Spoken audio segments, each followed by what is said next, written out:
اللہ سبحانہ تعالیٰ نے ہمیں اپنا ذکر کرنے کی تاکید کی ہے. یا ایھا الذین آمنوا اذکروا اللہ ذکرا کثیرا وسبحوہ بکرۃ واصیلا. تو ہمارے لیے لازم ہے کہ ہم اس عمل کی طرف توجہ کریں ہر حال میں، چاہے نماز میں ہو، چاہے نماز کے بعد ہو، یا دیگر اوقات میں، جو اللہ تعالیٰ کو بے حد پسند ہے، اور وہ ہے اللہ کا ذکر. اور قرآن مجید کے بیشتر مقامات پر اللہ سبحانہ تعالیٰ نے اس کی تاکید کی ہے. ارشاد باری تعالیٰ ہے سورۃ قاف میں، پس آپ صبر کیجئے اس پر جو وہ کہتے ہیں، یعنی آپ کے مخالفین، اور سورج کے طلوع اور غروب ہونے سے قبل اپنے رب کی حمد کے ساتھ تسبیح کیجئے، اور رات کے اوقات میں اور سجدوں کے بعد بھی اس کی تسبیح کیجیے، یعنی نماز کے بعد بھی اللہ تعالیٰ کی تسبیح بیان کیجیے. یہاں پر جو خطاب ہے وہ نبی صلی اللہ علیہ وسلم سے ہے. فاصبر علی ما یقولون، یعنی آپ کے دشمن یہ مشرکین آپ کے خلاف جو باتیں کرتے ہیں ان کی باتوں پر آپ صبر کیجیے. جو آپ کو جھٹلا رہے ہیں، جو آپ کو دھمکیاں دے رہے ہیں، جو آپ کے خلاف سازشیں کر رہے ہیں، اس کا جواب آپ صبر کے ساتھ دیجیے. اور اس کے برعکس آپ اپنا تعلق اللہ تعالیٰ سے زیادہ مضبوط کر لیجیے. یعنی کتنی خوبصورت تعلیم ہے ہمارے دین کی کہ جب لوگ مخالفت کریں تو بجائے اس کے کہ ان سے الجھنا شروع کر دیں اور ان کی باتوں کا جواب دینے لگیں اور خود کو ڈیفینڈ کرنا شروع کر دیں، کرنے کا کام کیا ہے کہ ہم اللہ کی طرف توجہ کریں، رغبت کریں، دعا کریں، اللہ کی تسبیح بیان کریں، اس کی حمد بیان کریں. اسی لیے آگے فرمایا وَسَبِّحْ بِحَمْدِ رَبِّكَ، اور اپنے رب کی حمد کے ساتھ اس کی تسبیح بیان کریں. یعنی اللہ سبحانہ تعالیٰ کو ان باتوں سے پاک قرار دیں جو باتیں یہ مشرکین اللہ سبحانہ تعالیٰ سے منسوب کرتے ہیں، اور اس کے ساتھ ساتھ اللہ سبحانہ تعالیٰ کی شان بلند کریں، اس کی تعریف بیان کریں، اس کی ایسی صفات بیان کریں جو اس کے شایان شان ہیں. اور یہ نفی اور اس بات دونوں مل کر اللہ کے کمال کو ثابت کرتے ہیں. اور یہاں تسبیح سے مراد یا تو ظاہری تسبیح ہے، یعنی اللہ تعالیٰ کی پاکی بیان کرنا، یا پھر اس سے مراد نماز ہے. یعنی جب لوگوں کی باتیں تکلیف دے تو آپ اللہ سے نماز کے ذریعے مدد مانگیں. فاستعینوا بالصبر والصلاۃ. اور پھر قبل طلوع الشمس سے مراد فجر کی نماز جو سورج طلوع ہونے سے پہلے ہوتی ہے، اور قبل الغروب سے مراد ظہر اور عصر کی نمازیں ہیں. وَمِنَ اللَّيْلِ فَسَبِّحْهُ، اس سے مراد رات کی نماز یعنی عشاء اور تہجد کی نماز ہے. اور مغرب بھی رات کا ہی ایک حصہ ہو جاتا ہے کیونکہ سورج غروب ہو چکا ہوتا ہے. یعنی ان تمام احوال میں اللہ تعالیٰ کی تسبیح بیان کریں، اور تسبیح سے مراد یعنی سورج کے طلوع ہونے اور غروب ہونے سے پہلے جو تسبیحات ہمیں بتائی گئی ہیں وہ پڑھیں. اور اگر اس سے مراد نماز ہے تو پھر اس سے مراد نماز میں اللہ کا ذکر، اور اس کے علاوہ وَأَدْبَارَ السُّجُودِ، اور سجدوں کے بعد بھی. ایک معنی اس کا یہ ہے کہ نماز کے بعد کی تسبیحات کا اہتمام کیا جائے. بہت سے لوگوں کو دیکھا گیا وہ نماز پڑھتے بس اٹھ جاتے ہیں، تسبیح نہیں کرتے، جبکہ یہاں اللہ سبحانہ تعالیٰ خاص طور پر حکم دے رہے ہیں کہ نماز کے بعد تسبیح بیٹھ کر کرنی چاہیے. یہ نماز کے بعد کا ذکر ہے. مجاہد ابن عباس سے روایت کرتے ہیں کہ اللہ تعالیٰ نے آپ صلی اللہ علیہ وسلم کو تمام نمازوں کے بعد تسبیح پڑھنے کا حکم دیا ہے، اور وہ اس آیت کی تشریح کر رہے تھے وہ ادبار السجود کی. مجاہد کہتے ہیں اس سے مراد فرض نماز کے بعد تسبیح کرنا. تو یہ نوٹ کر لیجئے کہ ساری نماز مکمل کرنے کے بعد نہیں بلکہ فرض نماز پڑھنے کے بعد تسبیح کریں. دوسرا معنی اس کا کیا کیا گیا ہے کہ فرض نماز کے بعد نفل نماز بھی پڑھیں، کیونکہ صبح عربی میں نفل نماز کے لیے بھی آتا ہے، یعنی فرض نماز کے بعد نفلی نماز بھی ادا کریں. اور تیسرا معنی اس کا کیا گیا ہے کہ مغرب کی نماز کے بعد 2 رکعت بھی پڑھیں، یعنی ان کو بھی تسبیح کا نام دیا گیا ہے. اسی طرح سورۃ الطور میں اللہ تعالیٰ فرماتے ہیں اور آپ اپنے رب کے حکم کے آنے تک صبر کیجئے، پس بے شک آپ ہماری نگاہوں کے سامنے ہیں. اور جس وقت آپ کھڑے ہوتے ہیں آپ اپنے رب کی حمد کے ساتھ تسبیح کیجئے، اور رات کو بھی اور ستاروں کے پلٹنے کے بعد بھی اس کی تسبیح کیجئے. یہاں بھی نبی صلی اللہ علیہ وسلم کو صبر کا حکم دیا گیا ہے کہ آپ اپنے رب کا حکم آنے تک صبر کرتے رہیں. فَإِنَّكَ بِأَعْيُنِنَا، آپ ہماری نگاہوں کے سامنے ہیں، آپ ہماری توجہ میں ہیں، ہماری نظروں میں ہیں، ہمارے علم میں ہیں، آپ ہماری حفاظت میں ہیں. یعنی عربی کے محاورے کے مطابق کوئی نگاہوں میں ہو کا مطلب یہ کہ ہم اس کی نگرانی کر رہے ہیں، حفاظت کر رہے ہیں. جس سے موسیٰ علیہ السلام کے بارے میں اللہ تعالیٰ نے فرمایا وَلِتُسْنَ عَلَىٰ عَيْنِي، تاکہ آپ کی پرورش میری آنکھوں کے سامنے کی جائے، یعنی میری حفاظت اور حراست کے ساتھ. اور وَسَبِّحْ بِحَمْدِ رَبِّكَ حِينَ تَقُومُ، اس کا معنی ہے کہ جب آپ مجلس سے اٹھیں تو تسبیح کریں، جب نیند سے اٹھیں تو تسبیح کریں، جب نماز کے لیے اٹھیں تو تسبیح کریں، اور نماز میں بھی تسبیح کریں. اور اسی طرح تسبیح کے دو اور معنی بھی کیے گئے ہیں کہ رکوع اور سجدوں میں تسبیح کریں، اور پھر دعائے استفتاح میں تسبیح کریں، سبحانک اللہم و بحمدک، یہاں بھی تسبیح ہے. تو آپ دیکھ رہے ہیں کہ ہم دن میں کتنی بار اللہ سبحانہ و تعالیٰ کی تسبیح بیان کرتے ہیں. وَمِنَ اللَّيْلِ فَسَبِّحْهُ، رات میں بھی تسبیح کریں، اور اس سے مراد رات کی نماز، رات کی تسبیح ہے. جیسے بیڈ پہ جاتے ہوئے تسبیحات فاطمہ نبی صلی اللہ علیہ وسلم نے حضرت فاطمہ کو سکھائی تھی تاکہ ان کی تھکاوٹ دور ہو جائے. نماز کے علاوہ بھی تسبیح کرتے رہنا چاہیے. ادبار النجوم کے بھی 3 معنی ہیں. ایک معنی کیا گیا ہے فجر سے پہلے کی 2 رکعتیں پڑھنا. نبی صلی اللہ علیہ وسلم یہ رکعتیں نہ سفر میں چھوڑتے تھے نہ گھر میں، کبھی بھی آپ نے یہ سنت نماز نہیں چھوڑی. اور پھر اسی طرح اس سے مراد فجر کی 2 رکعات بھی لی گئی، اور نماز کے بعد کی تسبیح بھی مراد ہے. ان دونوں آیات سے پتہ چلتا ہے کہ نماز کے بعد بھی ذکر کرنے کی اہمیت اور ضرورت ہے، جس سے بہت سے لوگ غافل ہوتے ہیں. قرآن مجید میں اللہ تعالیٰ فرماتے ہیں فَإِذَا قَضَيْتُمُ الصَّلَاةَ فَاذْكُرُوا اللَّهَ قِيَامًا وَقُعُودًا وَعَلَى جُنُوبِكُمْ، پھر جب تم نماز پوری کر چکو تو اللہ کو کھڑے، بیٹھے اور اپنے پہلوؤں پر لیٹے ہوئے یاد کرو. یعنی بعض اوقات ایسا ہوتا ہے کہ آپ نماز پڑھ لیتے ہیں اور پھر سمجھتے ہیں کہ ہم اللہ کے ذکر سے فارغ ہو گئے اور اب ہم دنیا کے کام میں لگ جائیں. ہاں، دنیا کے کام 2-3 طرح سے ہی ہوتے ہیں. یا کھڑے ہو کے کوئی کام ہو رہا ہوتا ہے، آپ کچن میں چلے جاتے ہیں، کوکنگ کر رہے ہیں، آپ اپنا ذکر جاری رکھیں. یا پھر آپ بیٹھ گئے ہیں اور بیٹھ کے کوئی کام کر رہے ہیں، تسبیح جاری رکھیں، ذکر جاری رکھیں. اور اسی طرح اگر آپ لیٹ گئے آرام کرنے کے لیے تو بھی ذکر جاری رکھیں. یعنی ہر حال میں اللہ تعالیٰ کا ذکر کرتے رہیں. اسی طرح سورہ جمعہ میں اللہ تعالیٰ فرماتے ہیں فَإِذَا قُضِيَتِ الصَّلَاةُ فَانتَشِرُوا فِي الْأَرْضِ وَابْتَغُوا مِن فَضْلِ اللَّهِ وَاذْكُرُوا اللَّهَ كَثِيرًا لَعَلَّكُمْ تُفْلِحُونَ. پھر جب نماز پوری کر لی جائے تو زمین میں پھیل جاؤ اور اللہ کے فضل سے تلاش کرو، یعنی اپنے دنیا کا کام کاروبار کرو اور اللہ کو بہت یاد کرو. یعنی اپنے بزنس آورز میں بھی، اپنی جاب پر بھی اللہ کو نہیں بھولنا. کیوں؟ لعلکم تفلحون، تاکہ تم فلاح پاؤ، کامیاب ہو جاؤ. اسی طرح اللہ سبحانہ وتعالی رمضان کے روزے مکمل کرنے کے بعد کس چیز کا حکم دیتے ہیں؟ وَلِتُكْمِلُوا الْعِدَّةَ وَلِتُكَبِّرُوا اللَّهَ عَلَى مَا هَدَاكُمْ وَلَعَلَّكُمْ تَشْكُرُونَ. اور تاکہ تم تعداد پوری کرو اور تاکہ تم اللہ کی بڑائی بیان کرو، تکبیرات پڑھو، اور اس پر کہ اس نے تم کو ہدایت بخشی، اور تاکہ تم شکر ادا کرو. اسی طرح حج کے مناسک ادا کرنے کے بعد بھی ذکر کا حکم ہے. فَإِذَا قَضَيْتُم مَّنَاسِكَكُمْ فَاذْكُرُوا اللَّهَ كَذِكْرِكُمْ آبَاءَكُمْ او اشد ذکرا.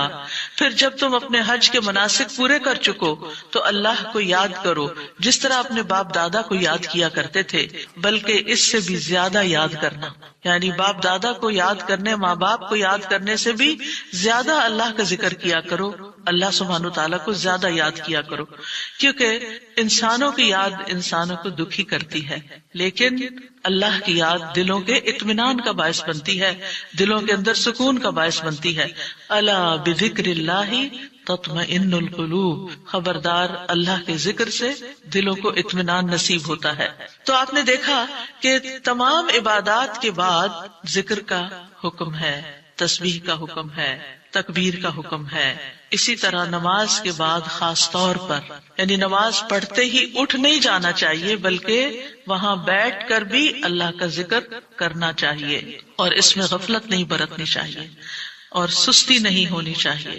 بعض لوگ سلام پھیرتے ہی سنت پڑھنے کے لیے کھڑے ہو جاتے ہیں، جیسے آج کل تراویح میں جلدی ہوتی ہے لوگوں کو، تو بس فرض نماز پڑھی، آیت الکرسی کا بھی ٹائم نہیں ملتا کہ جلدی سے سنت کا ہوتا ہے کہ اگر آیت الکرسی پڑھنے بیٹھ گئے تو سنت رہ جائے گی، امام صاحب تراویح شروع کر دیں گے۔ میں سوچتی ہوں کہ جب گھر سے نکل ہی آئے اللہ کی یاد کے لیے تو کم از کم مسنون مستحب طریقے سے ہی ہم ساری عبادات کریں تاکہ وہ دل کو پھر اطمینان بھی نصیب ہو۔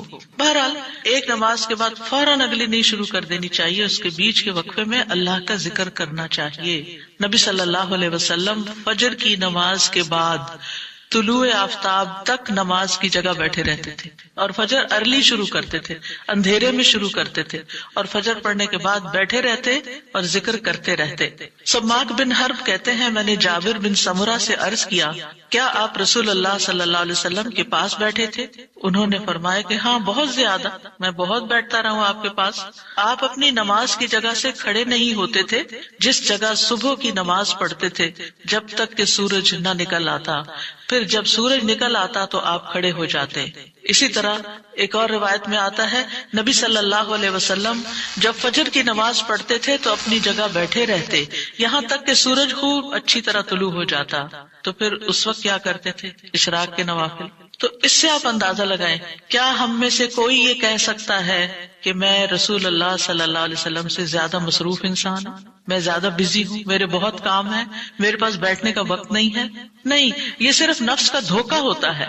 نفس ہمیں دھوکہ دیتا ہے کہ دیکھو پہلے تم اٹھے ہو تہجد کے لیے، پھر تم نے پڑھی نماز اور پھر پڑھے اذکار، اور اب تم پھر بیٹھ کے اور انتظار کرو، اٹھو کچھ اور کام کرو، اچھا میرا وہ کام بھی ہے، میرا وہ کام بھی ہے، اور اس طرح ہم اپنے آپ کو تسلیاں دے کر اپنی جگہ سے اٹھ جاتے ہیں اور ذکر میں کوتاہی کر جاتے ہیں، جبکہ مستحب یہی ہے کہ اسی جگہ بیٹھ کر چاہے آپ تلاوت قرآن کریں، چاہے آپ صبح شام کے اذکار، یہی وقت ہے ان کا سورج نکلنے سے پہلے، اور حفاظت کے لیے جو پڑھتے ہیں وہ انہی اوقات میں پڑھے جاتے ہیں۔ لہٰذا اس وقت آپ وہ بھی پڑھ سکتے ہیں، آپ تسبیحات کر سکتے ہیں، آپ کوئی بھی اور ذکر، آپ قرآن مجید کا مطالعہ کر سکتے ہیں، تفسیر کی کوئی کتاب پڑھ سکتے ہیں، کوئی تفسیر کا لیکچر سن سکتے ہیں، اپنی تجوید درست کر سکتے ہیں، یعنی کہ کوئی سبق یاد کر سکتے ہیں، یعنی کوئی بھی چیز ذکر کی قسم کی آپ اس وقت میں تسلی کے ساتھ کر سکتے ہیں تاکہ یہ سنت پوری ہو جائے، کیونکہ اس کا اجر و ثواب بہت ہے۔ جو شخص اسی جگہ بیٹھا رہے اور پھر نفل پڑھ کے اشراق کے اٹھے تو اس کو حج عمرے کا ثواب ملتا ہے۔ نبی صلی اللہ علیہ وسلم نے صحابہ کو نماز کے بعد کے اذکار سکھائے۔ ابن تیمیہ رحمہ اللہ کہتے ہیں کہ نبی صلی اللہ علیہ وسلم جب لوگوں کو نماز پڑھاتے تھے تو آپ سلام پھیرنے کے بعد دعا نہیں کرتے تھے، اور نہ صحابہ ایسا کرتے تھے، نہ صبح کی نماز میں، نہ عصر کی نماز میں، نہ دیگر نمازوں میں، بلکہ آپ سے ثابت ہے کہ آپ اپنا چہرہ اصحاب کی طرف کر لیتے، یعنی پلٹ کے واپس بیٹھ جاتے، اللہ کا ذکر کرتے اور ان کو سکھاتے تھے۔ یعنی اذکار اور دعا میں تھوڑا سا فرق ہے، دعائیں زیادہ سے زیادہ سلام پھیرنے سے پہلے کر لیتے تھے، اور جو اذکار ہوتے تھے جیسے تسبیحات ہیں یا صبح شام کے اذکار ہیں یا باقی اذکار ہیں وہ بعد میں کر لیتے تھے، جیسے لا الہ الا اللہ وحدہ لا شریک لہ، اور اسی طرح دیگر اذکار جو ہیں۔ اور سلام پھیرنے کے بعد اللہ کا ذکر کرنا یعنی زیادہ مستحب ہے، اگرچہ دعا بھی کر سکتے ہیں، یعنی منع نہیں ہے۔ بعض علماء یہ کہتے ہیں کہ نبی صلی اللہ علیہ وسلم نے جو دبر الصلاۃ کا لفظ استعمال کیا نماز کے پیچھے، تو اس سے مراد نماز کے بعد بھی ہے۔ حضرت عائشہ کہتی ہیں کہ نماز کے بعد کے اذکار شیشے کو صاف کرنے کے بعد اس کو چمکانے کی طرح ہے، یعنی نماز میں آپ نے اپنی صفائی کر لی اور اب بعد کے اذکار کے جو آپ کو اور زیادہ چمکا رہے ہیں۔ نماز نور ہے، یہ دل کو صاف کر دیتی ہے، دل کو روشن کر دیتی ہے، جیسے کہ شیشے کو صاف کیا جاتا ہے، اور نماز کے بعد ذکر کرنا ایسا ہے جیسا کہ شیشے کو چمکایا جاتا ہے۔ فرشتے بھی دعائیں کرتے ہیں۔ رسول اللہ صلی اللہ علیہ وسلم نے فرمایا جب تک تم اپنے مصلی پر جہاں تم نے نماز پڑھی تھی بیٹھے رہو اور ریاح خارج نہ کرو، گیس پاس نہ کرو، تو فرشتے تم پر برابر درود بھیجتے رہتے ہیں۔ یعنی اگر کوئی شخص فجر کی نماز پڑھ کے اپنے وضو کی حالت میں سورج نکلنے تک بیٹھا رہتا ہے تو آپ اپنے لیے بھی ذکر کر رہے ہیں اور فرشتے بھی آپ کے لیے دعائیں کر رہے ہیں۔ کیا دعا کرتے ہیں؟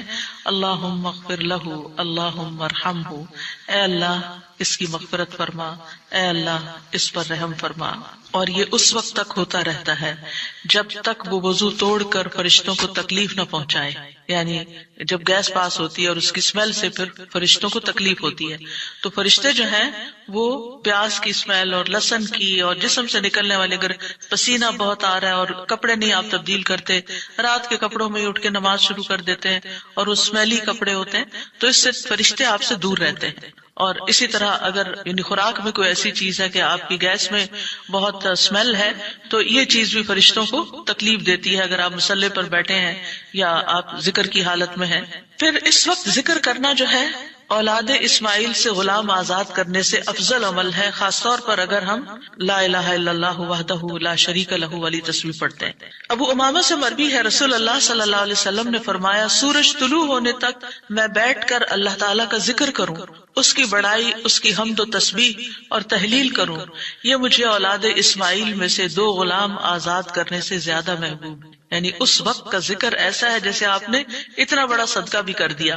اسی طرح عصر کے بعد سورج غروب ہونے تک ذکر کرنا مجھے اولاد اسماعیل میں سے 4 غلام آزاد کرنے سے زیادہ محبوب ہے. یعنی عصر پڑھ کر بھی آپ مغرب تک ذکر کر سکتے ہیں. اگر عام دنوں میں نہیں تو آپ جمعے کے دن تو کر ہی سکتے ہیں، کیونکہ اس دن دعائیں قبول ہوتی ہیں. لیکن عموماً ہم اپنی غفلت اور سستی کی وجہ سے کوئی اور کام شروع کر دیتے ہیں اور ہم ان قیمتی اوقات کی قدر نہیں کرتے، ہماری پرائرٹیز نہیں ہوتی. یعنی انسان کو جب پتہ چلتا ہے کہ یہ بزنس کا پیک آور ہے تو وہ کیا کرتا ہے؟ اس وقت کہیں اور سیر کو چلا جاتا ہے؟ نہیں، اس وقت وہ سارے کام چھوڑ کر اس کام کی طرف متوجہ ہو جاتا ہے جو اس کو سب سے زیادہ فائدہ دینے والا ہے. تو اسی طرح بعض سلف صالحین کہتے ہیں کہ ہم نے جمعے کے دن عصر کے بعد مغرب تک جو دعا کی ہماری قبول ہوئی. یعنی یہ قبولیت دعا کا خاص وقت ہوتا ہے. جیسے صبح کا وقت بکرتن نماز فجر سے لے کر سورج نکلنے تک کا ہے، بڑا ہی قیمتی وقت ہے ذکر اذکار کے لیے. اسی طرح عصر کی نماز سے لے کر مغرب تک کا وقت بھی بڑا ہی قیمتی ہے. تو اس میں آپ دیکھیے خصوصاً آج کل آپ روزے سے ہیں، روزہ دار کی بھی دعا قبول ہوتی ہے.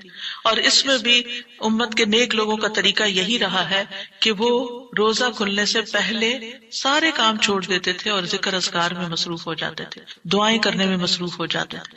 تو آپ بھی اپنے لیے کچھ پلان اس طرح کریں کہ جمعے کا دن اور ہم کم از کم رمضان کا مہینہ عصر کا وقت جو ہے اس سے پہلے اپنے کام ختم کر کے مصلی پہ بیٹھے یا کرسی پہ بیٹھے، یا لیٹنا چاہتے تو لیٹ جائیں، کیونکہ پہلی آیت یہی بتائی گئی تھی نا کہ آپ کھڑے یا بیٹھے یا لیٹے ہر حال میں اللہ کا ذکر کر سکتے ہیں.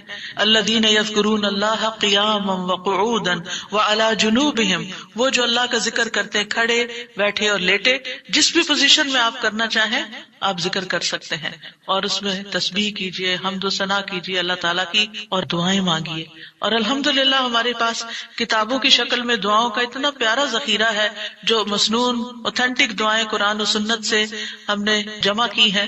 اگر زبانی یاد ہے تو بہت ہی اچھا کہ دل لگا کے زبانی پڑھے، اور اگر زبانی یاد نہیں تو ان کو کھول لیجئے اور پڑھنا شروع کر دیجئے. اور صرف پڑھتے نہ جائیں، اس وقت کوئی قرات کا وقت نہیں ہے، یہ مانگنے کا وقت ہے. دیکھ دیکھ کر اس طرح پڑھیں دعا کو جیسے آپ مانگ رہے ہیں اللہ تعالیٰ سے. تو انشاءاللہ آپ کے دین، دنیا، آخرت کے سارے مسائل حل ہوں گے اور ایک پرامن پرسکون زندگی بسر کریں گے اگر ان اوقات کی آپ قدر کر لیں. کیونکہ جو قبولیت کے اوقات ہیں ان کو گنوانا نہیں چاہیے، ان کو ہاتھ سے جانے نہیں دینا چاہیے. آپ صبح فجر کے وقت مثلا اگر رمضان میں ہر روز 1 سپارہ پڑھتے ہیں، آدھا سپارہ فجر کے بعد پڑھ لیں، آدھا سپارہ عصر کے بعد پڑھ لیں. تو اس طرح بیلنس بھی ہو جائے گا، آپ کا دل نہیں گھبرا. کیونکہ ہمارا نفس جو ہے نا وہ اتنا آزاد منشا کہ وہ کہیں ایک جگہ بیٹھنے کی قید قبول نہیں کرتا. وہ بار بار ہمیں کہتا ہے اچھا فون چیک کر لو، اچھا وہ کر لو، وہ کر لو، اور توجہ اور یکسوئی سے ہمیں ذکر اذکار نہیں کرنے دیتا. تو اس کو ٹیم کرنے میں، اس کو ڈسپلن کرنے میں وقت لگے گا. لیکن ونس ایک دفعہ آپ عادی ہو گئے، آپ نے اس گھوڑے کو قابو کر لیا، آپ نے اس کو بٹھا لیا. جیسے بچے کو بٹھانے میں مشکل ہوتی ہے لیکن جب بیٹھ جاتے پھر بیٹھ جاتے ہیں. تو پھر انشاءاللہ آپ دیکھیں گے کہ آپ کے لیے یہ گھڑیاں بڑی پر لذت ہو جائیں گی. آپ ان گھڑیوں کو انجوائے کریں گے.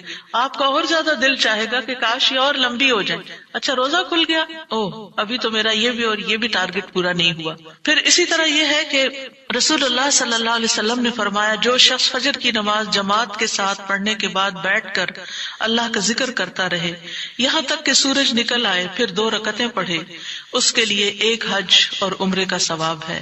انس فرماتے ہیں پھر رسول اللہ صلی اللہ علیہ وسلم نے 3 بار فرمایا پورا پورا پورا، یعنی پورا ثواب حج عمرے کا، پورا ثواب حج عمرے کا، پورا ثواب. یعنی آپ سوچئے کہ حج عمرہ کرنا کوئی آسان کام ہے؟ مشکل کام ہے، جس میں مال بھی انوالو ہے، آپ کے ایفرٹ بھی، آپ کا گھر چھوڑنا بھی، سب کچھ. لیکن اگر آپ کو ایک مسلح پہ بیٹھ کے اتنا بڑا اجر و ثواب ملتا ہے تو اور کیا چاہیے. صرف بات ہے اپنے نفس کو منانے کی، اپنے دل کو اور اپنے آپ کو ڈسپلن کرنے کی. اور ایک دفعہ آپ نے شروع کر لیا، اور اگر نہیں ہو پا رہا تو اللہ سے دعا کریں کہ اللہ تعالیٰ توفیق دے دے، اللہ تعالیٰ آسان کر دے، تو انشاءاللہ آپ کے لیے آسانی بھی ہو جائے گی. پھر اسی طرح نبی صلی اللہ علیہ وسلم نے فرمایا، اللہ تعالیٰ فرماتا ہے کہ میں اپنے بندے کے ساتھ ہوتا ہوں جب وہ مجھے یاد کرتا ہے اور میری یاد میں اپنے ہونٹ ہلاتا ہے. اور ایسے لوگ جو ذکر میں آگے ہوتے ہیں وہ درجات میں بھی بہت آگے ہیں، سبقت لے جانے والے ہیں، فالسابقون السابقون ہیں. رسول اللہ صلی اللہ علیہ وسلم نے فرمایا مفردون سبقت لے گئے. صحابہ نے پوچھا یا رسول اللہ مفردون کون ہوتے ہیں؟ آپ صلی اللہ علیہ وسلم نے فرمایا جو اللہ کے ذکر میں مشغول رہتے ہیں، یعنی ہر وقت ان کا دھیان اپنے رب کی طرف ہوتا ہے، کیونکہ ذکر میں دل میں بھی یاد ذکر کہلاتا ہے، زبان سے کچھ بولنا بھی ذکر ہے، اور اس کے علاوہ قرآن کی تلاوت، نماز، یہ ساری ذکر کی قسمیں ہیں. یعنی کچھ فارمل ہے، کچھ انفارمل ہے، کچھ خبر ہے یعنی جیسے تسبیحات وغیرہ ہوتی، کچھ میں دعا ہوتی ہے، طلب ہوتی ہے، اللہ تعالیٰ سے اپنی حاجت مانگتے ہیں. یہ ساری چیزیں ذکر میں شمار ہوتی ہیں. اب آ جاتے ہیں ہم نماز کے بعد کے اذکار کے متعلق، اور یہ اذکار بھی آپ کو اس کتاب میں ملیں گے. نماز کے اذکار یعنی نماز کے اندر کے ذکر بھی اور نماز کے بعد کے بھی. نماز کا سلام پھیرتے ہی نماز ختم ہو جاتی ہے، اس کے بعد سب سے پہلے کہنا چاہیے اللہ اکبر ایک بار، اور تھوڑا سا بلند آواز سے، جس سے پتا چلے کہ نماز پڑھ لی ہے. اللہ اکبر. ابن عباس کہتے ہیں میں نبی صلی اللہ علیہ وسلم کی نماز کے مکمل ہونے کو تکبیر کی وجہ سے سمجھ جاتا تھا.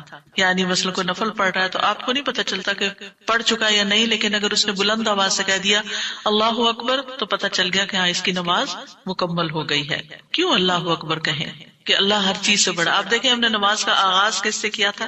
اللہ اکبر سے کیا تھا، اور نماز میں کئی بار ہم نے اللہ اکبر کہا، اور اب نماز کے اختتام پر بھی اللہ اکبر، رمضان کے اختتام پر بھی اللہ اکبر، یعنی اللہ کی تکبیر بیان کرنا. اللہ سبحانہ وتعالیٰ قرآن مجید میں فرماتے ہیں اتل ما اوحی الیک من الکتاب واقم الصلاۃ ان الصلاۃ تنہی عن الفحشاء والمنکر ولذکر اللہ اکبر واللہ یعلم ما تصنعون. کتاب میں سے جو آپ کی طرف وحی کیا گیا ہے اس کی تلاوت کیجیے اور نماز قائم کیجیے، بے شک نماز بے حیائی اور برائی سے روکتی ہے، اور یقیناً اللہ کا ذکر تو سب سے بڑی چیز ہے، اور اللہ کو معلوم ہے جو کچھ تم کرتے ہو. تو اللہ کا ذکر سب سے بڑی چیز، اور اس ذکر میں اللہ کو سب سے بڑا قرار دینا سب سے بڑی چیز. اور نبی صلی اللہ علیہ وسلم اور پھر صحابہ کا طریقہ بھی یہی تھا کہ آپ فرض نمازوں کے بعد ذکر کرتے اور آوازیں بلند کرتے، یعنی نماز کے بعد کا ذکر جو ہے اس میں آواز اونچی ہوتی ہے. ابن عباس اس بات سے معلوم کر لیتے کہ لوگوں نے سلام پھیر لیا ہے کیونکہ وہ ان کے ذکر کی آواز سنتے تھے. یعنی مطلب یہ ہے کہ نماز کے بعد اللہ اکبر بھی اونچی آواز میں، استغفر اللہ استغفر اللہ استغفر اللہ یہ بھی ذرا اونچی آواز میں. یعنی ایک ہوتا ہے سری ذکر یعنی دل ہی دل میں پکارنا، اور ایک ہوتا ہے جاہری جس میں یہ ذکر جو نماز کے بعد ہوتا ہے اس کو تھوڑا اونچی آواز میں کرنا چاہیے. اور جس طرح وتر ختم ہونے کے بعد سبحان الملک القدوس سبحان الملک القدوس سبحان الملک القدوس ذرا اونچی آواز میں کہنا چاہیے. تو نبی صلی اللہ علیہ وسلم اس ذکر کو ہمیشہ اونچی آواز میں کرتے تھے. ٹھیک ہے، یعنی آپ کی اقتداء، آپ کی پیروی ہر معاملے میں یہ عبادت کے درجات کو بڑھا دیتی ہے. اور اس میں ہم یہ بھی دیکھتے ہیں کہ صحابہ کرام جو تھے وہ نبی صلی اللہ علیہ وسلم کی صرف سنت کو نہیں سیرت کو بھی آگے بیان کرتے تھے کہ آپ نے کوئی کام کیا اور کس طریقے سے کیا. مثلا ذکر کیا اور کس طرح کیا، بلند آواز سے کیا یا آہستہ آواز سے کیا، بیٹھ کر کیا یا کھڑے ہو کر کیا. اور پھر آپ دیکھیے کہ نماز کے بعد اذکار جو ہیں وہ زیادہ پسندیدہ ہیں، یعنی دعاؤں کی نسبت زیادہ اذکار. ٹھیک ہے، اور پھر اسی طرح آپ دیکھیے کہ دوسرا ذکر جو آپ کریں گے وہ ہے استغفر اللہ 3 بار، استغفر اللہ استغفر اللہ. صوبان کہتے ہیں رسول اللہ صلی اللہ علیہ وسلم جب اپنی نماز سے فارغ ہوتے تھے تو 3 مرتبہ استغفار فرماتے تھے. 3 بار استغفار کرتے. ولید کہتے ہیں میں نے اوزائی سے پوچھا آپ استغفار کس طرح فرمایا کرتے تھے؟ تو انہوں نے کہا آپ فرماتے تھے استغفر اللہ استغفر اللہ. اب نماز پڑھ لی ہے، استغفر اللہ کیوں؟ اس لیے کہ ہم تو نماز کا حق بھی ادا نہیں کرتے. ہمارا دھیان کہاں سے کہاں چلا جاتا ہے، ہم کئی دفعہ بھول جاتے ہیں، ہمیں سجدہ سہو کرنا تک یاد نہیں رہتا، ہمیں کچھ پتہ نہیں ہوتا ہم نے کون سی سورت پڑھی، کیا تلاوت کی. ہو سکتا ہے تلاوت میں کوئی غلطی کر دیں، ہو سکتا ہے کہ تسبیح کی جگہ کچھ اور پڑھ دیں بھول چوک کے. تو ہم نماز کے اندر بھی بہت کچھ غلط کرتے رہتے ہیں جانے انجانے. اور خاص طور پر جن لوگوں نے اپنی نماز کے پروننسیشن کی اصلاح نہیں کی وہ تو کچھ سے کچھ پڑھتے رہتے ہیں بعض اوقات. یعنی پروننسیشن صحیح نہ ہونا جو ہے وہ الفاظ کے مطلب کو ہی بدل دیتا ہے. اس لیے پہلی پرائرٹی میں کوئی ایسا ٹیچر ڈھونڈیے کہ جو آپ کی نماز سن کے اس کا پروننسیشن آپ کو ٹھیک کر دے. بہرحال نماز کے بعد استغفر اللہ استغفر اللہ. اور ایک اور چیز، نماز پڑھنے کے بعد انسان کو ایک فیلنگ ہوتی ہے کہ میں نے کچھ کیا ہے، لیکن جب انسان استغفر اللہ کہتا ہے تو اس میں عاجزی کا اظہار ہوتا ہے کہ اللہ تیرا حق ادا نہیں کیا، مجھے ابھی بھی گناہوں کی بخشش کی ضرورت ہے. اور آپ دیکھیے کہ یہ الفاظ نبی صلی اللہ علیہ وسلم ادا کرتے تھے جن کے اگلے پچھلے سارے گناہ معاف کر دیے گئے تھے. تو جو شخص نماز کے بعد استغفار پڑھتا ہے وہ اپنی نمازوں پر کبھی فخر غرور تکبر نہیں کر سکتا کہ میں بڑا نمازی ہوں، میں بڑا پرہیزگار ہوں، میں بڑا عبادت گزار ہوں. نہیں، وہ یہ دیکھے گا کہ میں نے حق ادا نہیں کیا، میرے سے جو کمی کوتاہی ہوئی ہے اللہ تعالیٰ اس کو معاف کر دے. جو چیز مکمل طور پر ادا کرنی چاہیے تھی اس کو اس طرح نہیں ادا کیا، کچھ نہ کچھ کوتاہی واقع ہو گئی، تو اس بخشش کے طلب کرنے سے اللہ تعالیٰ کوتاہی سے درگزر فرما دے گا انشاءاللہ. اور ویسے بھی استغفار کرنے سے نقص یا کمی کوتاہی جو ہے اس کا ازالہ ہوتا ہے ہماری عام روزمرہ زندگی میں بھی. تیسرا ذکر. اب آپ دیکھ رہے ہیں یہ ذکر ہے، اللہ اکبر بھی ذکر ہے، استغفر اللہ بھی ذکر ہے، اور تیسرا یہ بھی ذکر ہے اللہم انت السلام ومنک السلام تبارکت ذی الجلال والاکرام. اے اللہ تو سراپا سلامتی ہے اور تجھی سے سلامتی حاصل ہوتی ہے، تو بڑی برکتوں والا ہے اے جلال و اکرام والے. یعنی استغفار کے بعد پھر فوراً بعد اللہ تعالیٰ کی تعریف اور یہ ذکر. السلام جو ہے یہ اللہ تعالیٰ کے ناموں میں سے ایک نام ہے جس کا مطلب یہ ہے کہ اللہ تعالیٰ ہر طرح کی آفات سے، عیبوں سے، ہر طرح کے نقص سے سلامت ہے. کوئی چیز اس کو نقصان نہیں دے سکتی، نہ لوگوں کی باتیں جو اللہ تعالیٰ کے خلاف کرتے ہیں، یا لوگوں کے گمان، یا لوگوں کی نافرمانیاں اور گناہ اور عبادت نہ کرنا، اللہ کا حکم نہ ماننا. اللہ تعالیٰ کو کوئی چیز نقصان نہیں دیتی، وہ سلامت ہے، اس کو کسی کی ضرورت ہی نہیں ہے. یہ جو کچھ ہم کرتے ہیں، ذکر ہو عبادت ہو، یہ اپنے ہی فائدے کے لیے کرتے ہیں، اللہ تعالیٰ پر کچھ احسان نہیں ہے. تو ہم یہ کہتے ہیں اللہم انت السلام کہ اللہ تعالیٰ آپ سراسر سلامتی ہیں اور آپ کا ہر فعل جو ہے وہ ظلم سے سلامت ہے، پاک ہے، ہر شر سے پاک ہے. آپ کی تقدیر، آپ کے فیصلے، ہر چیز سلامتی پر مبنی ہے. ومنک السلام، سلامتی تیری ہی طرف سے آتی ہے، یعنی تو ہی سلامتی دیتا ہے یا تو ہی سلامتی کو روک لیتا ہے. سلامتی کا مالک بھی تو ہی ہے، تو سلامت رکھے تو ہم سلامت ہیں. تو یہ تعلق اللہ تعالیٰ سے انسان اپنا ظاہر کرتا ہے کہ انسان اپنے رب کے بارے میں کیا سمجھتا ہے. تبارکتا، تبارکتا کا لفظ برکت سے ہے جس کا مطلب ہوتا ہے کثرت سے کسی چیز کا بڑھنا اور قائم رہنا، یعنی تیری خیرات و برکات بہت زیادہ ہیں. ذل جلال والاکرام، اے عزت اور جلال والے. جلال کا مطلب ہے عظمت، بڑائی، اور اکرام کا مطلب ہے احسان. یعنی تو اپنے بندوں کو عزت و اکرام دیتا ہے، اپنے رسولوں کو، اپنے انبیاء کو اور اپنے صالح بندوں کو تو ہی عزت اور اکرام اور برکتیں عطا کرتا ہے.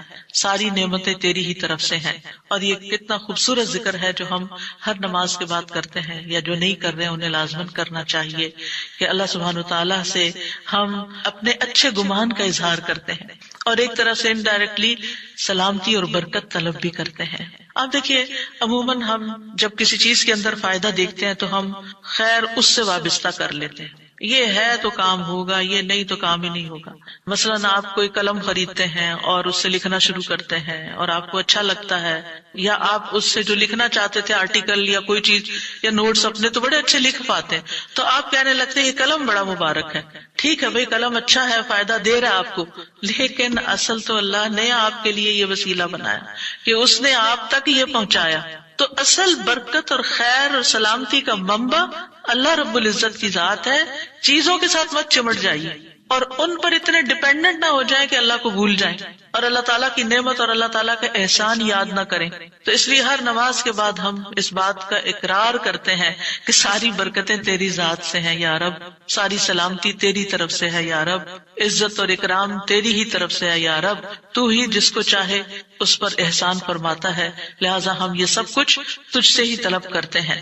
پھر آپ دیکھیے چوتھا ذکر ہے لا الہ الا اللہ وحدہ لا شریک لہ لہ الملک ولہ الحمد وہو علی کل شیء قدیر. یہ بھی آپ 3 بار پڑھ سکتے ہیں، یہ بھی ذکر ہے، یعنی 3 مرتبہ اللہ تعالیٰ کی توحید کا اقرار. مغیرہ بن شعبہ جو وحی کے کاتب تھے ان سے مروی ہے کہ معاویہ رضی اللہ عنہ نے مغیرہ کو لکھا کہ کوئی حدیث جو آپ نے رسول اللہ صلی اللہ علیہ وسلم سے سنی ہو وہ مجھے لکھ کر بھیجیں. راوی کہتے ہیں کہ مغیرہ رضی اللہ عنہ نے انہیں لکھا کہ میں نے آپ صلی اللہ علیہ وسلم سے سنا ہے آپ اپنی نماز سے فارغ ہونے کے بعد 3 مرتبہ یہ پڑھا کرتے تھے لا الہ الا اللہ وحدہ لا شریک لہ لہ الملک ولہ الحمد وہو علی کل شیء قدیر. سب سے پہلے توحید کا اقرار کہ اللہ ایک ہے، وہی الہ ہے، وہی خالق ہے، مالک ہے، رب ہے، معبود ہے. پھر اس بات کا انکار کہ کوئی اس کا شریک ہو، لا شریک لہ. اور پھر لہ الملک، بادشاہت بھی اسی کی ہے، معبود بھی وہی ہے، بادشاہ بھی وہی ہے، اور ایسا بادشاہ ہے وَلَهُ الْحَمْدُ کہ اس کی تعریف ہے.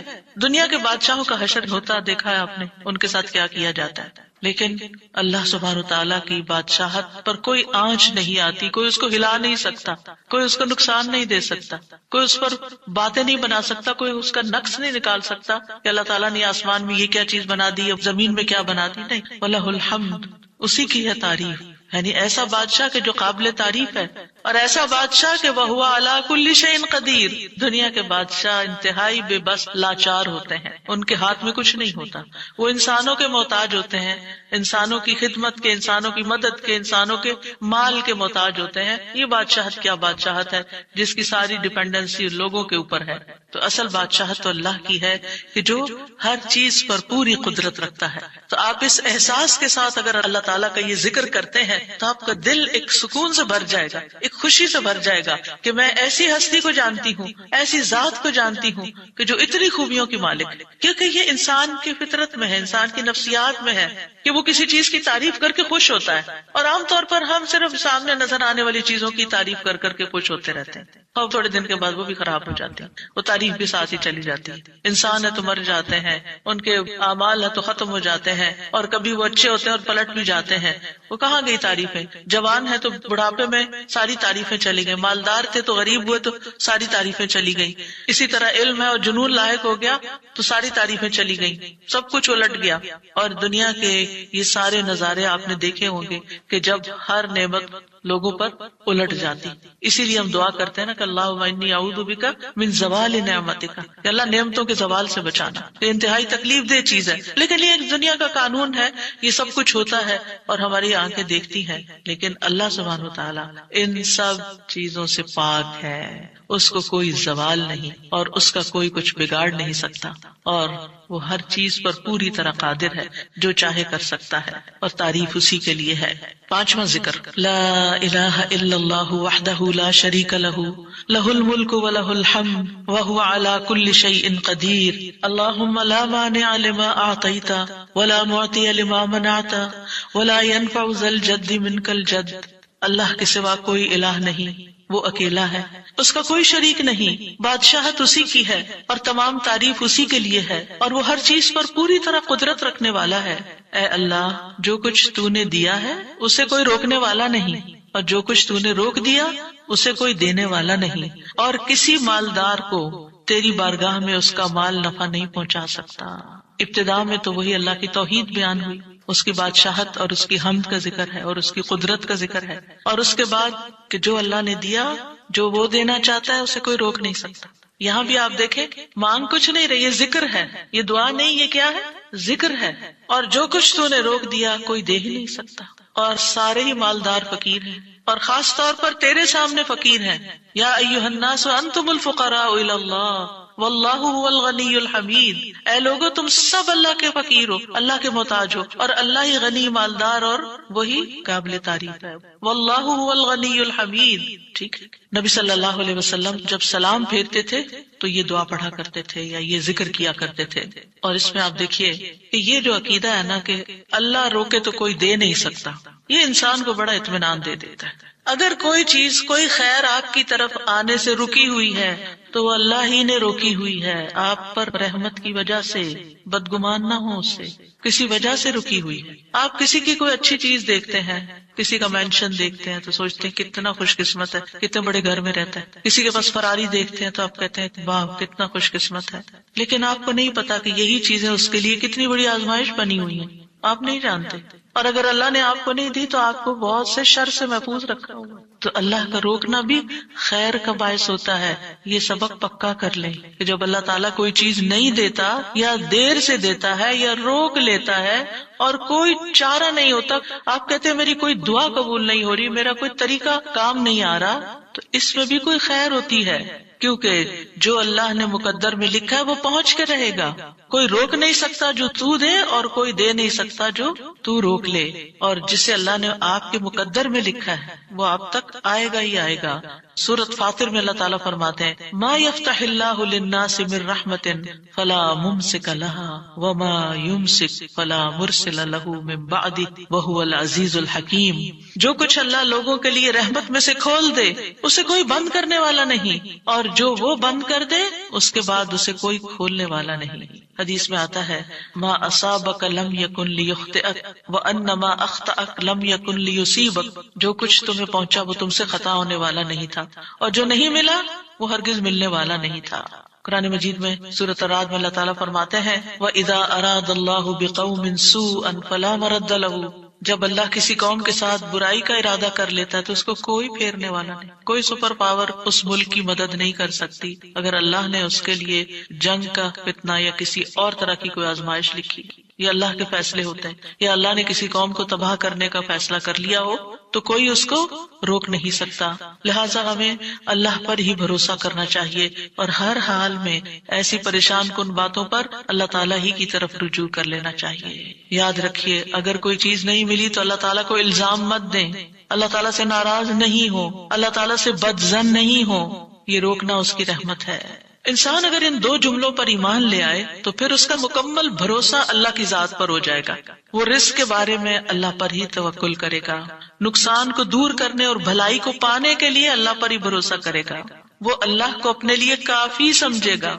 یعنی جہاں کہیں دل چھوٹا ہوا، جہاں کہیں کوئی پریشانی آئی، کہتے حسبی اللہ و نعم الوکیل، اللہ کار ساز یعنی کام بنانے والا اللہ ہی میرے لیے کافی ہے، وہ میرا کام بنائے گا، وہ میری مشکل آسان کرے گا۔ تو یہ توحید ربوبیت اور الوہیت پر مشتمل جملے ہیں۔ ابن تیمیہ کہتے ہیں یہ حدیث دو عظیم اصولوں پر مشتمل ہے۔ نمبر ایک توحید ربوبیت، اور وہ ہے جسے اللہ دینا چاہے اسے کوئی روک نہیں سکتا، اور جسے وہ روک دے اسے کوئی نہیں دے سکتا، بس بندہ اللہ ہی پر توکل کرتا ہے اور اسی سے مانگتا رہتا ہے، کیونکہ دینا جو اس نے ہے تو پھر کسی اور سے کیوں مانگے گا، کسی اور سے توقع لگا کے کیوں بیٹھ جائے گا، کسی اور کے در پہ کیوں جائے گا، اس کو پتا ہے صرف اللہ ہی نے کرنا ہے جو کرنا ہے۔ اس سے عقیدہ توحید پکا ہوتا چلا جاتا ہے کہ صرف اللہ ہی نے کرنا ہے۔ اور توحید الوہیت ولا ينفع ذا الجد منک الجد، عام طور پر انسان یہ سمجھتا ہے میرے پاس مال ہے مجھے کوئی مشکل نہیں، یعنی جب کوئی کام سامنے آتا ہے نا تو فوراً دیکھتا ہے کتنا ہے بینک میں، کتنا کیش رکھا ہے، کیا ہے میرے پاس، کتنی پراپرٹی ہے، یعنی فوراً انسان کا دماغ گھوم کے اس طرف چلا جاتا ہے نا بہت ہے، انف ہے، کام ہو جائے گا۔ اللہ چاہے گا تو ہوگا، صرف آپ کے مال سے کچھ نہیں ہوتا، آپ سارا لگا دیں بزنس میں پورا لاس ہو سکتا ہے، پھر بتائیے آپ کے مال نے آپ کو کیا فائدہ دیا، کچھ نہیں ہو سکتا جب تک اللہ نہ چاہے۔ مال بھی جب فائدہ دیتا ہے جب اللہ چاہتا ہے، اولاد بھی جب فائدے کی ہوتی ہے جب اللہ چاہتا ہے، کسی انسان سے فائدہ صرف اس وقت پہنچتا ہے جب اللہ چاہتا ہے۔ آپ نے دیکھا ہوگا کتنے ہی اچھے سے اچھے لوگ ہوتے ہیں ہر وقت کام آنے والے، ایک وقت ایسا آتا ہے وہ ایسے بےچارے مجبور ہوتے ہیں کہ ان کو نہ کرنی پڑتی ہے، سوری یہ نہیں کر سکتے، کیونکہ سب کچھ ان کے اختیار میں نہیں ہے، سب کچھ ان کے بس میں نہیں ہے۔ اسی طرح انسان کے پاس بعض اوقات کوئی عہدہ ہوتا ہے، انفلوئنس ہوتا ہے، وہ سمجھتا یہ ہوتا ہے میرے پاس میں سب کچھ کر سکتا ہے. نہیں کر سکتے. آپ نے دیکھا ہوگا دنیا کے بڑے بڑے ملکوں کے جو حکمران ہوتے ہیں کتنے بے بس ہوتے ہیں، کچھ بھی نہیں ہوتا ان کے ہاتھ میں، اپنی تقدیر نہیں بنا سکتے، اپنا فائدہ نہیں کر سکتے. اور پھر آپ دیکھیے کہ اللہ سبحانہ و تعالیٰ دنیا اسے بھی دیتا ہے جس سے وہ محبت کرتا ہے، اور اسے بھی دیتا ہے جس سے وہ محبت نہیں کرتا. لیکن یاد رکھیے ایمان اس کو دیتا ہے، دین کی سمجھ اس کو دیتا ہے جس سے وہ محبت کرتا ہے. وَمَن يُرِدِ اللَّهُ بِهِ خَيْرًا يُفَقِّهْهُ فِي الدِّينِ. دنیا تو سب کے پاس، مومن مسلم کافر سب کے پاس ہو سکتی ہے. دنیا کے بڑے بڑے فائدے ہر ایک کو مل سکتے ہیں، لیکن دین اس کو ملتا ہے جس سے اللہ محبت کرتا ہے. لہٰذا انسان کو اللہ ہی کی طرف رغبت کرنی چاہیے، اور کبھی بھی اپنے مال پہ، اپنے جاہ پہ، اپنے ریسورسز پہ، اپنی قوتوں پر، اپنے علم پر کبھی بھروسہ نہیں کرنا چاہیے کہ یہ میرے لیے کچھ بنائیں گے اور ان کی وجہ سے میں آگے بڑھ جاؤں گا اور ان کی وجہ سے میرا بہت فائدہ ہوگا. کہ اللہ فائدہ لائے گا نا، ان میں سے کوئی ایک چیز بھی آپ کے پاس نہیں ہوگی تو آپ کا کام بن جائے گا. اور اگر فائدہ نہیں دینا نا اللہ نے ان ساری چیزوں کے ہوتے ہوئے، کئی دفعہ لوگ کہتے ہیں ہر چیز ہے میرے پاس لیکن پھر بھی میرا یہ مسئلہ حل نہیں ہوتا، معلوم نہیں کیوں رکاوٹ آ گئی. اور پھر وہ غلط سوچنا شروع کر دیتے ہیں، فلاں کی بندش ہے، فلاں کی نظر ہے، فلاں نے یہ کر دیا. نہیں، نفع اور نقصان دونوں اللہ کے ہاتھ میں. نہ کسی کی نظر آپ کو نقصان دے سکتی ہے، نہ کسی کا جادو آپ کو نقصان دے سکتا ہے، نہ کسی کا حسد آپ کو نقصان دے سکتا ہے اگر اللہ نہ چاہے. لہٰذا اسی سے دعا کرتے رہیں، اور جو پروٹیکشن کی دعائیں اس نے سکھائی ہیں وہ پڑھتے رہیں، اور باقی بھروسہ اللہ کی ذات پر کریں. پھر چھٹا ذکر ہے لا الہ الا اللہ وحدہ لا شریک لہ لہ الملک ولہ الحمد وہو علی کل شیء قدیر لا حول ولا قوة الا باللہ لا الہ الا اللہ ولا نعبد الا ایاہ لہ النعمة ولہ الفضل ولہ الثناء الحسن لا الہ الا اللہ مخلصین لہ الدین ولو کرہ الکافرون. اللہ کے سوا کوئی الہ نہیں، وہ اکیلا ہے، اس کا کوئی شریک نہیں، بادشاہت اسی کی ہے اور تمام تعریف اسی کے لیے ہے، اور وہ ہر چیز پر پوری طرح قدرت رکھنے والا ہے. اور گناہ سے بچنے کی طاقت اور نیکی کرنے کی طاقت اللہ کے سوا کوئی دینے والا نہیں، اللہ کے سوا کوئی الہ نہیں. ہم صرف اسی کی عبادت کرتے ہیں، اسی کی ساری نعمتیں ہیں، اسی کا سارا فضل ہے اور اسی کے لیے خوبصورت تعریف ہے. اللہ کے سوا کوئی الہ نہیں، ہم اسی کے لیے دین میں اخلاص رکھنے والے ہیں اگرچہ کافر ناپسند کریں. ابن زبیر سلام پھیر کر ہر نماز کے بعد یہ کہتے، اور راوی کہتے ہیں کہ انہوں نے کہا کہ رسول اللہ صلی اللہ علیہ وسلم ہر نماز کے بعد ان کلمات کے ساتھ تحلیل کیا کرتے تھے، یعنی اللہ تعالیٰ کی حمد و ثنا بیان کرتے تھے. یہ بھی کیا ہے نماز کے بعد کا ذکر. اور اس میں آپ دیکھیے لا الہ الا اللہ وحدہ کے علاوہ لا حول ولا قوت الا باللہ، لا حول ولا قوت الا باللہ، کہ کوئی پھیرنے کی قوت یعنی کسی برائی کو، نقصان کو دور کرنے کی، اور اسی طرح کوئی فائدہ حاصل کرنے کی قوت اللہ ہی کے پاس ہے. کسی گناہ سے دور ہونے اور کسی نیکی کے کرنے کی ہمت، طاقت اللہ ہی کے پاس ہے. تو یہ لا حول ولا قوت الا باللہ بہت فائدہ دیتا ہے، اور اس کی کثرت کرنے کو کہا گیا ہے. اور لا الہ الا اللہ ولا نعبد الا ایاہ، ہم صرف اسی کی عبادت کرتے ہیں. لہ النعمت وَلَهُ الْفَضْلُ وَلَهُ الثَّنَاءُ الْحَسَنُ، نعمت بھی اور فضل بھی اور اچھی تعریف سب اللہ ہی کے لیے ہے، اور ہم مخلص ہو کر اللہ کی عبادت کرتے ہیں. مخلصین لہ الدین لا الہ الا اللہ وَلَوْ كَرِهَ الْكَافِرُونَ، اگرچہ کافر ناپسند کریں، ان کو ہماری توحید اچھی نہ لگے، لیکن پھر بھی ہم صرف ایک اللہ ہی کو مانتے ہیں. ساتویں چیز ہے تسبیحات. سبحان اللہ 33 بار، الحمدللہ 33 بار، اور اللہ اکبر 33 بار، اور 34ویں بار لا الہ الا اللہ وحدہ لا شریک لہ لہ الملک ولہ الحمد وہو علی کل شیء قدیر. ہر نماز کے بعد ان تسبیحات کو پڑھنے کی فضیلت کیا ہے؟ ابو ہریرہ کہتے ہیں رسول اللہ صلی اللہ علیہ وسلم نے فرمایا، جس آدمی نے ہر نماز کے بعد 33 مرتبہ سبحان اللہ، 33 مرتبہ الحمدللہ اور 33 مرتبہ اللہ اکبر کہا تو یہ 99 کلمات ہو گئے. اور 100 کا عدد پورے کرنے کے لیے لا الہ الا اللہ وحدہ لا شریک لہ یہ ذکر کر لیا تو اس کے سارے گناہ معاف کر دیے جائیں گے، چاہے وہ سمندر کی جھاگ کے برابر ہو. یعنی 100 کا عدد پورا کرنے کے لیے کیا پڑھنا ہے؟ لا الہ الا اللہ وحدہ لا شریک لہ لہ الملک ولہ الحمد وہو علی کل شیء قدیر. رسول اللہ صلی اللہ علیہ وسلم نے فرمایا ہر نماز کے بعد کچھ ایسے اذکار ہیں جن کو پڑھنے والا یا جن کو کرنے والا کبھی محروم نہیں ہوتا. جن میں سے سبحان اللہ 33 بار، الحمدللہ 33 بار اور 34 بار اللہ اکبر. یعنی اگر لا الہ الا اللہ پورا نہیں پڑھ سکتے تو اللہ اکبر کو 34 بار کر کے 100 کی گنتی پوری کر لیں. پھر اسی طرح رسول اللہ صلی اللہ علیہ وسلم کے پاس کچھ فقیر صحابہ حاضر ہوئے. کہا کہ امیر لوگ بلند درجات اور ہمیشہ رہنے والی جنت حاصل کر چکے. حالانکہ جس طرح ہم نماز پڑھتے ہیں وہ بھی پڑھتے ہیں، جیسے ہم روزے رکھتے ہیں وہ بھی رکھتے ہیں، لیکن مال و دولت کی وجہ سے انہیں ہم پر فضیلت حاصل ہے. اس کی وجہ یہ کہ وہ حج کرتے ہیں، عمرہ کرتے ہیں، جہاد کرتے ہیں، صدقے دیتے ہیں، اور ہم محتاجی کی وجہ سے یہ کام نہیں کر سکتے. آپ نے فرمایا کیا میں تمہیں ایک ایسا عمل نہ بتا دوں اگر تم اس کی پابندی کرو گے تو جو لوگ تم سے آگے بڑھ چکے ہیں تم انہیں پالو گے اور تمہارے مرتبے تک کوئی نہیں پہنچ سکتا، اور تم اپنے سامنے موجود لوگوں میں سب سے بہتر ہو جاؤ گے سوائے ان کے جو یہی عمل شروع کر دیں. ہر نماز کے بعد 33 بار سبحان اللہ، 33 بار الحمدللہ، 33 بار اللہ اکبر، اور پھر 34ویں بار تو وہ ذکر آپ کو بتا ہی دیا گیا. اور اگر آپ 33 بار نہ پڑھ سکیں تو 10 بار سبحان اللہ، 10 بار الحمدللہ اور 10 بار اللہ اکبر پڑھ لیا کریں. یعنی اگر جلدی ہے تو پھر 10 بار بھی پڑھ سکتے ہیں. نبی صلی اللہ علیہ وسلم نے فرمایا 2 عمل ایسے ہیں اگر کوئی مسلمان بندہ ان کی پابندی کر لے تو جنت میں داخل ہوگا، اور وہ بہت آسان ہے مگر ان پر عمل کرنے والے بڑے کم ہیں. وہ کیا ہیں؟ ہر نماز کے بعد 10 بار سبحان اللہ، 10 بار الحمدللہ، 10 بار اللہ اکبر. فرمایا زبان کی ادائیگی کے اعتبار سے تو 150 بار ہے، یعنی 5 نمازوں میں 10 بار، اور ترازو میں 1500 ہوں گے. اور جب سونے لگے تو 34 بار اللہ اکبر، 33 بار الحمدللہ اور 33 بار سبحان اللہ کہے. زبانی طور پر تو یہ 100 ہے مگر میزان میں یہ تسبیحات 1000 ہوں گی. اور وہ کہتے ہیں یقیناً میں نے رسول اللہ صلی اللہ علیہ وسلم کو دیکھا، آپ انہیں اپنے ہاتھ سے شمار کرتے تھے. اور پھر کہتے ہیں دائیں ہاتھ سے، تو کرنے کا طریقہ کیا ہے؟ 3 دفعہ اوپر کو جائیے سبحان اللہ سبحان اللہ سبحان اللہ، اور 3 دفعہ نیچے کو آ جائیے سبحان اللہ سبحان اللہ سبحان اللہ. ایک انگلی پہ 6 بار ہو گیا، تو آپ کی 5 انگلیاں تو 5 کو 6 دفعہ ضرب دیں تو کیا ہوتا ہے 30، اور 3 دفعہ اور پڑھ لیں، اور اگر 34 ہے تو ایک اور پڑھ لیں. تو اس طرح ایک ہی ہاتھ پر، دائیں ہاتھ پر یہ تسبیحات آسانی سے پڑھی جا سکتی ہیں، کیونکہ ہاتھ سے تسبیح کرنا زیادہ پسندیدہ ہے. حضرت عبداللہ بن عمر کہتے ہیں میں نے رسول اللہ صلی اللہ علیہ وسلم کو دیکھا، آپ داہنے ہاتھ کی انگلیوں پر تسبیح کو شمار کرتے تھے، اور آپ نے صحابیات کو حکم دیا تھا کہ وہ اللہ کی تکبیر، تقدیس، تحلیل کی پابندی اختیار کریں اور اپنی انگلیوں پر شمار کریں، کیونکہ ان سے سوال ہوگا اور یہ بلوائی جائیں گی. قیامت کے دن ہاتھ بولیں گے، تو اگر ان پہ تسبیح آپ پڑھتے ہیں تو یہ بول کے بتائیں گے ہم تو اللہ کا ذکر کرتے رہے. 8ویں چیز ہے آیت الکرسی.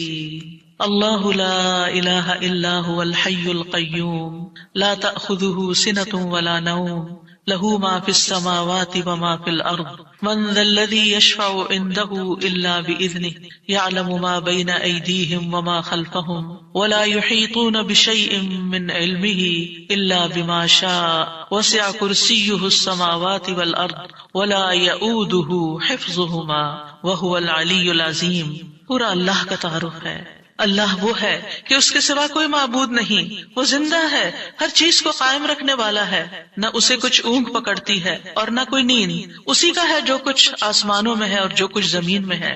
کون ہے جو اس کے پاس اس کی اجازت کے بغیر سفارش کرے؟ وہ جانتا ہے جو کچھ ان کے سامنے اور جو کچھ ان کے پیچھے ہے، اور وہ اس کے علم میں سے کسی چیز کا احاطہ نہیں کر سکتے مگر جتنا وہ چاہے. اس کی کرسی آسمانوں اور زمین کو سمائے ہوئے ہے، اور اسے ان دونوں کی حفاظت یعنی آسمان اور زمین کی حفاظت تھکاتی نہیں، اور وہی سب سے بلند، سب سے بڑا ہے. ہر نماز کے بعد آیت الکرسی پڑھنے کی فضیلت یہ ہے کہ جو شخص نماز کے بعد اس کو پڑھ لیتا ہے اور اس نماز کے بعد اس کی ڈیتھ ہو جاتی ہے تو فرمایا اس کو موت کے علاوہ کوئی چیز جنت میں جانے سے نہیں روک سکتی، مر گیا تو سیدھا جنت میں. یہ قرآن مجید کی سب سے افضل آیت ہے. ابو ذر غفاری کہتے ہیں میں مسجد حرام میں داخل ہوا اور رسول اللہ صلی اللہ علیہ وسلم کو اکیلے دیکھ کر آپ کے پاس آ کے بیٹھ گیا. میں نے کہا یا رسول اللہ صلی اللہ علیہ وسلم کون سی آیت افضل ہے جو آپ پہ نازل ہوئی؟ آپ نے فرمایا آیت الکرسی. کرسی کے مقابلے میں 7 آسمان اس طرح ہے جیسے بیابان زمین میں کوئی چھلا گرا پڑا ہو، اور پھر کرسی کے مقابلے میں عرش کا حجم اتنا ہے جیسے اس چھلے کے مقابلے میں بیابان کا وجود. اور یہ قرآن مجید کی سب سے عظیم آیت بھی ہے. ابی ابن کعب سے روایت ہے ایک مرتبہ نبی صلی اللہ علیہ وسلم نے ان سے پوچھا اللہ کی کتاب میں سب سے عظیم آیت کون سی ہے؟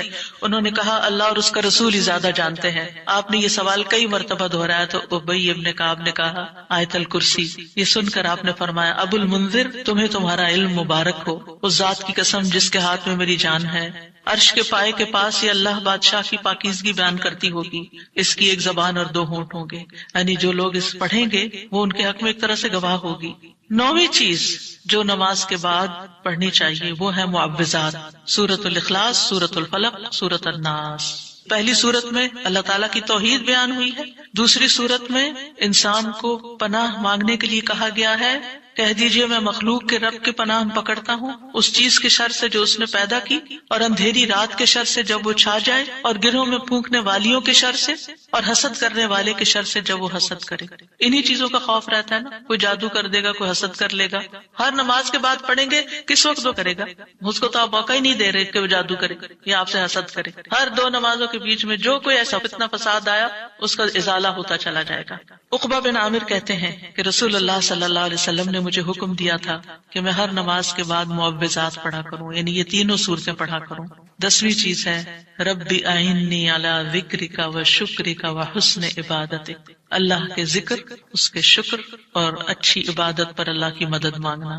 معاذ بن جبل کہتے ہیں کہ رسول اللہ صلی اللہ علیہ وسلم نے میرا ہاتھ پکڑا اور فرمایا اے معاذ، اللہ کی قسم میں تم سے محبت کرتا ہوں۔ کتنے خوش قسمت تھے معاذ رضی اللہ عنہ۔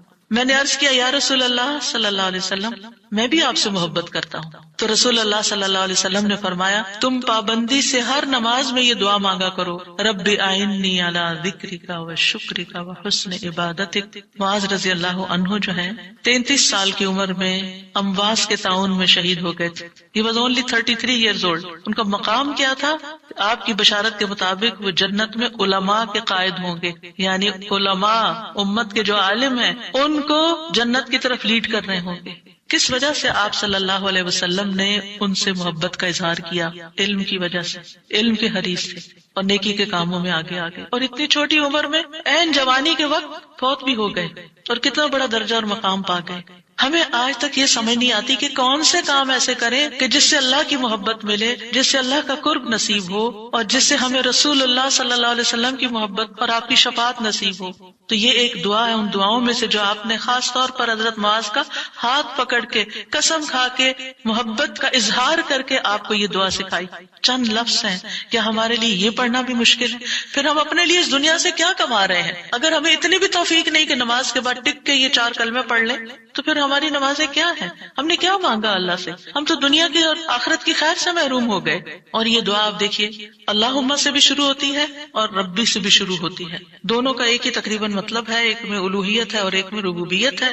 یعنی میں اللہ سے درخواست کرتا ہوں کہ اے اللہ مجھے اپنے ذکر پر، اور ذکر میں قرآن، نماز، تحلیل، تسبیح، استغفار، درود، سب چیزیں شامل ہیں، اللہ مجھے توفیق دے، اور پھر وہ شکر کی بھی توفیق۔ اور آپ دیکھیے کہ جب ہم دعا مانگتے ہیں نا کہ اللہم انی علی ذکرک، تو مطلب یہ ہے کہ ہماری زبان جو ہے وہ آپ کی اطاعت کرتی رہے، وہ کلمات بولتی رہے جس سے آپ کا ذکر ہوتا رہے۔ یعنی ایک تو ہے یہ مسنون اذکار ان کا پڑھنا، اور ایک یہ ہے کہ اللہ تعالیٰ کی نعمتوں کا ذکر کرنا، اللہ تعالیٰ کے احسانات کا ذکر کرنا، اللہ تعالیٰ کی قدرت کی نشانیوں کا ذکر کرنا، اللہ کے فضل کا ذکر کرنا۔ وَأَمَّا بِنِعْمَةِ رَبِّكَ فَحَدِّثْ، یہ بھی ذکر ہے۔ آپ اپنے بچوں کے ساتھ بات کر رہے ہیں اور اللہ تعالیٰ کے بارے میں کوئی بات کر رہے ہیں، دین کے بارے میں کوئی بات کر رہے ہیں، تو یہ بھی ذکر میں شمار ہو۔ تو اللہ مجھے توفیق دے، آئین اللہ میری مدد کر، کیونکہ ہمارے پاس وقت بھی ہوتا ہے، ہمارے پاس صلاحیت بھی ہوتی ہے، لیکن ہم توجہ نہیں کرتے، ہم کرتے نہیں ہے کام، کیونکہ توفیق نہیں ہوئی نا۔ تو ہر نماز کے بعد، چونکہ فرض کے بعد دعا قبول ہوتی ہے، تو یہ دعا مانگنے کو کہا گیا۔ اور بعض کہتے ہیں اس کو سلام پھیرنے سے پہلے بھی پڑھ سکتے ہیں، جیسے ربی جعلنی پڑھتے ہیں، یا اور کل جو میں نے آپ کو دعائیں بتائی تھی آخر میں نماز کے اختتام پر سلام سے پہلے، وہ سب مسنون اذکار تھے، لیکن علماء نے اس کے علاوہ جیسے ربی جعلنی مقیم الصلاۃ، یہ نبی صلی اللہ علیہ وسلم نے نہیں سکھائی ہمیں کہ نماز کے بعد ضروری یہی پڑھی جائے، لیکن علماء نے کہا کہ جیسے اللہ کی حمد و ثنا ہوتی ہے تشہد میں، پھر اس کے بعد درود شریف ہے، اور پھر اس میں والدین اور اولاد دونوں کے لیے دعا ہے، تو یہ پڑھ لیں۔ اس کے علاوہ جو چاہے قرآنی اور مسنون دعا یہاں بیٹھ کے پڑھیں، کیونکہ نماز کے اندر دعا مانگنا نماز کے بعد کی دعا سے افضل ہے، قبولیت کے زیادہ چانسز ہیں، جس سے اکثر لوگ غافل ہیں۔ سلام پھیرنے سے پہلے اللہم انی اسألک الجنۃ واعوذ بک من النار 3 دفعہ یہ پڑھ لیں، جو آپ کا دل چاہے پڑھیں، بس اردو میں نہیں عربی میں یاد کریں کچھ دعائیں، قرآنی دعائیں، مسنون دعائیں اس وقت پڑھتے رہیں۔ تو پھر دوسرا ہے وہ شکر کا۔ شکر کہاں سے ادا ہوتا ہے؟ زبان سے بھی ہوتا ہے، لیکن اس کا اصل مقام دل ہے، تو دل سے اٹھتا ہے۔ ذکر کی بات کر کے ہم نے کہا کہ یا اللہ ہماری زبان کو اپنی اطاعت کی توفیق دے، اور شکر کی بات کر کے ہم نے کہا کہ اللہ ہمارے دل کو اپنے ذکر کی توفیق دے، اپنی یاد کی توفیق دے، اور شکر ادا کرنے کی توفیق دے۔ یعنی میں ساری ظاہری اور باطنی نعمتوں پر اللہ کا شکر ادا کرنے کی توفیق مانگتا ہوں، یہ مطلب ہے اس دعا کا۔ زبان کا شکر کیا ہے؟ کہ بندہ اللہ کی نعمتوں کا ذکر کرتا ہے، اور اعضاء سے شکر کیا ہے؟ کہ بندہ اللہ کی اطاعت کے کام کرتا ہے، کیونکہ اللہ تعالیٰ نے آل داؤد کو کیا کہا تھا؟ اعملوا آل داؤد شکرا وقلیل من عبادی الشکور، اے داؤد کے گھر والو شکر ادا کرنے کے لیے عمل کرو، اور میرے بندوں میں کم ہی شکر گزار ہیں۔ اللہ کا شکوہ ہے بندوں سے، کم ہی شکر گزار۔ کیوں؟ اس لیے کہ شیطان نے کہا تھا وَلَا تَجِدُ أَكْثَرَهُمْ شَاكِرِينَ، کہ انسانوں کی اکثریت کو آپ شکر کرنے والا نہیں پائیں گے۔ اور وَلَقَدْ صَدَّقَ إِبْلِيسُ ظَنَّهُ، ابلیس نے اپنا گمان سچ پایا کہ بندوں کو شکر سے ہٹا دیا۔ تو شکر کی توفیق مل جائے تو پھر شکر ادا کیا جائے، اور یہ شکر کا سلسلہ تو کہیں ختم ہوتا ہی نہیں، کیونکہ اتنی نعمتیں ہیں کہ ہم گن ہی نہیں سکتے۔ ابن رجب کہتے ہیں کہ دین میں یا دنیا میں اللہ کی ہر نعمت جو بندے کو حاصل ہوتی ہے اس میں نعمت کا شکر ادا کرنے کی ضرورت ہوتی ہے۔ پھر جو شکر کی توفیق ملتی ہے اس پر بھی شکر ادا کرنے کی ضرورت ہے، یعنی شکر پر بھی شکر، یہ ایک اور نعمت ہے، اس میں دوبارہ شکر ادا کرنے کی ضرورت ہے۔ پھر دوبارہ شکر کیا تو ایک اور نعمت مل گئی، اب کیا ہے؟ ایک اور دفعہ شکر کریں، اور یہ سلسلہ ہمیشہ جاری رہتا ہے، یعنی شکر کا سلسلہ کبھی ختم نہیں ہونا چاہیے، شکر کرتے ہی چلے جائیں۔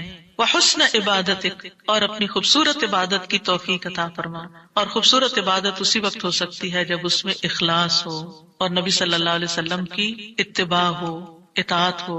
اطاعت اعضاء سے کی جاتی ہے، یعنی ہمارے اعضاء، ہاتھ پاؤں، ہمارا جسم یہ عبادت میں مشغول ہوتا ہے۔ بعض اوقات ہم ڈھیروں عبادت کر لیتے، ڈھیر سارے نفل پڑھ لیتے، بہت کچھ کر لیتے، لیکن اسے کوئی کوالٹی نہیں ہوتی۔ یہاں یہ نہیں کہا گیا کہ کثیر عبادتک، یہاں کیا کہا گیا؟ حسن عبادتک، کہ اللہ خوبصورت عبادت کی توفیق دے۔ امام ابن تیمیہ کے بارے میں آتا ہے کہ جب وہ قید ہوئے تو اپنے سجدوں میں یہ دعا پڑھا کرتے تھے، اللہم اعنی علی ذکرک و شکرک و حسن عبادتک، کیونکہ اللہ کی توفیق کے بغیر ہم یہ کام نہیں کر سکتے۔ جس کی زندگی میں ذکر آ گیا، جس کی زندگی میں شکر آ گیا، اور جس کی زندگی میں خوبصورت عبادت آ گئی، وہ خوش قسمت ترین انسان ہے، اس کو سبھی کچھ مل گیا۔ اور جو ان چیزوں سے محروم ہے پھر ہر خیر سے محروم ہے، چاہے دنیا کی قارون جیسی دولت اس کے پاس کیوں نہ ہو، پوری دنیا اس کی فین ہو، اس کی تعریفیں کرے اور اس کی فدائی شدائی ہو، کوئی فائدہ نہیں ہے۔ ایک اور دعا ہے رب قنی عذابک یوم تبعث عبادک، اے میرے رب مجھے اس دن کے عذاب سے بچانا جس دن تو اپنے بندوں کو اٹھائے گا۔ 3 بار یہ دعا، اے اللہ ہمیں اس دن کے عذاب سے بچانا جس دن تو اپنے بندوں کو اٹھائے گا۔ 1 دفعہ بھی پڑھی جا سکتی، 3 دفعہ کی شرط نہیں ہے۔ برا بن عازب کہتے ہیں جب ہم رسول اللہ صلی اللہ علیہ وسلم کے پیچھے نماز پڑھتے تھے تو ہم آپ کی دائیں طرف کھڑے ہونے کو پسند کرتے تھے تاکہ آپ ہماری طرف رخ کر کے متوجہ ہوں۔ برا کہتے ہیں میں نے آپ کو فرماتے ہوئے سنا، یعنی آپ پلٹ رہے تھے اور کہہ رہے تھے رب قنی عذابک یوم تبعث عبادک۔ یہ رات کو سوتے ہوئے بھی پڑھا کریں اور نمازوں کے بعد بھی کہ اللہ اس دن کے عذاب سے بچا لینا جس دن تو بندوں کو دوبارہ پیدا کرے گا۔ 13 اللہم اغفر لی ما قدمت وما اخرت وما اسررت وما اعلنت وما اسرفت وما انت اعلم به منی انت المقدم وانت المؤخر لا الہ الا انت۔ اے اللہ میرے وہ گناہ بخش دے جو میں پہلے کر چکا، جو میں نے بعد میں کیے، اور جو چھپے ہوئے کیے اور جو ظاہر میں کیے، اور جو میں حد سے بڑھا رہا اور وہ جن سے تو مجھ سے زیادہ باخبر ہے۔ تو ہی نیکی اور خیر میں آگے کرنے والا اور پیچھے کرنے والا ہے، تیرے سوا کوئی معبود نہیں۔ نبی صلی اللہ علیہ وسلم سلام پھیرنے کے بعد یہ دعا پڑھا کرتے تھے، یعنی اس دعا کے بارے میں ثابت ہے کہ سلام کے بعد پڑھا کرتے تھے۔ اللہم اغفر لی ما قدمت، بات یہ ہے کہ جو نیک لوگوں کی نیکیاں ہوتی ہیں وہ مقربین کے گناہ شمار ہوتے ہیں، یعنی ان کا سٹینڈرڈ اور ہائی ہوتا ہے نا، ان کی کوالٹی اور اچھی ہوتی ہے۔ تو اس لیے نبی صلی اللہ علیہ وسلم کے گناہ کوئی نہیں تھے کہ جس کے لیے آپ بخشش مانگتے تھے، ایک تو ہمیں سکھانے کے لیے، اور دوسرا یہ ہے کہ نیکیوں میں سے جو کم درجے کی نیکیاں ان پر بھی۔ وما اخرت، اور جو عبادت مجھ سے تاخیر ہوئی، کوتاہی ہوئی، جو میں نے لیٹ کی، جس کا حق ادا نہیں کیا. وما اسررت، جو میں نے چھپایا، جو میرے دل میں وسوسے اور خیالات آئے. بعض اوقات نماز کے اندر وسوسے آنا شروع ہو جاتے ہیں، تو یا اللہ تو اس کو بھی معاف کر دے. وما اعلنت، اور جو میں نے ظاہراً کیے، یعنی وہ اقوال افعال جو سب کے سامنے، لوگوں کے سامنے کوئی بری مثال پیش کی. یعنی یہ نبی صلی اللہ علیہ وسلم کے نہیں، یہ ہمارے لیے ہے کہ ہم بعض اوقات ایسی بات کر جاتے ہیں، ایسا کام کر جاتے ہیں جو دوسروں کو پٹ آف کر دیتا ہے نیکی کے کاموں سے، یا ان کو دین سے ہٹا دیتا ہے، یا اور اسی طرح کی غلطیاں ہم کرتے ہیں. اور پھر آپ دیکھیے کہ نبی صلی اللہ علیہ وسلم کی ہمبلنس بھی اس سے پتہ چلتی ہے کہ کتنے آپ ہمبل تھے، کہ سارا کچھ کر کے، بہترین عبادت کر کے پھر بخشش بھی مانگ رہے ہیں. اور پھر آپ دیکھیے کہ وما اسرفت، ہر معاملے میں ہم حد سے پار ہو جاتے ہیں، خوشی میں، غم میں، بے صبری میں، ہر چیز میں. تو اس کی بھی دعا ہے یہ کہ اللہ جہاں بھی میں حد لمٹ کراس کر رہا ہوں، اللہ مجھے وہ کراس کی بھی لمٹ کے آگے جو غلط کام کیا ہے مجھ سے تو وہ بھی معاف کر دے. اور وما انت عالم بہ منی، اور جو تو مجھ سے زیادہ جانتا ہے. یعنی خاص کے بعد عام کا بھی ذکر ہے، یعنی میں نے تو مانگ لیا جو مجھے سمجھ آتی تھی، اب اس کے علاوہ بھی جو کچھ ہے اس کو بھی آپ معاف کر دیجیے. اور پھر انت المقدم و انت المؤخر، دوسرے روایت میں انت المقدم والمؤخر بھی آتا ہے. جس کو تو چاہتا ہے آگے بڑھا دیتا ہے نیکی میں، جس کو تو چاہتا ہے پیچھے کر دیتا ہے. یعنی یہ نہ سوچیے کہ آج میں اگر نیکیوں میں آگے ہوں تو ہمیشہ ایسے ہی رہوں گی، ہمیشہ ڈرتے رہا کریں، پیچھے بھی ہو سکتے ہیں. تو یا اللہ تو مجھے آگے ہی رکھنا، مراد یہ ہے. اور اگر نبی صلی اللہ علیہ وسلم کے بارے میں ہے تو آپ کی نبوت سب سے آخر میں تھی، وہ ایک پازیٹیو سینس میں ہے، انت المقدم و انت المؤخر. اور پھر اسی طرح یہ ہے کہ قیامت کے دن سب سے پہلے آپ اٹھائے جائیں گے، حالانکہ دنیا میں آپ کی نبوت سب سے آخر میں تھی. تو یہ اللہ تعالیٰ کا فیصلہ ہوتا ہے، جس چیز پر وہ چاہتا ہے اپنے بندوں کو اتارتا ہے، جس کو چاہتا ہے آگے بڑھاتا ہے، جس کو چاہتا ہے عزت دیتا ہے، جس کو چاہتا ہے ذلت دیتا ہے. اور بندوں کے ایک دوسرے پر درجات ہیں. نمبر 14 سبحانک اللہم و بحمدک استغفرک و اتوب الیک. یہ مجلس کے اختتام پر بھی اور نماز کی دعاؤں کے اختتام پر بھی. پاک ہے تو اے اللہ، تیری ہی حمد ہے، میں تجھ سے بخشش مانگتا ہوں، تیری ہی طرف میں رجوع کرتا ہوں. یہ اچھے عمل پر مہر لگانے والے کلمات ہیں. حضرت عائشہ سے روایت ہے کہ رسول اللہ صلی اللہ علیہ وسلم جب کسی مجلس میں بیٹھتے یا نماز پڑھتے یا کچھ کلمات پڑھتے، حضرت عائشہ نے ان کے بارے میں پوچھا تو آپ نے فرمایا اگر کسی شخص نے اس مجلس میں اچھی باتیں کی ہوں گی تو یہ کلمات قیامت تک ان باتوں کے لیے مہر بن جائیں گے، اور اگر اس نے اس مجلس میں کوئی فضول بات کی ہے تو یہ اس کے لیے کفارہ بن جائیں گے. اور اس کے دیگر روایات بھی ہیں، یعنی دیگر طرق بھی ہیں اس دعا کے. اور پھر ایک اور دعا، رب اغفر لی وتب علی انک انت التواب الغفور. اے اللہ تو مجھے بخش دے اور میری توبہ قبول کر، بے شک تو بہت توبہ قبول کرنے والا، بہت بخشش فرمانے والا ہے. فجر اور مغرب کی نماز کے بعد کا خاص ذکر لا الہ الا اللہ وحدہ لا شریک لہ لہ الملک ولہ الحمد یحیی ویمیت وہو علی کل شیء قدیر. اللہ کے سوا کوئی الہ نہیں، وہ اکیلا ہے، اس کا کوئی شریک نہیں، بادشاہت اسی کی ہے، تمام تعریف اسی کے لیے ہے، اور وہ ہر چیز پر پوری قدرت رکھنے والا ہے.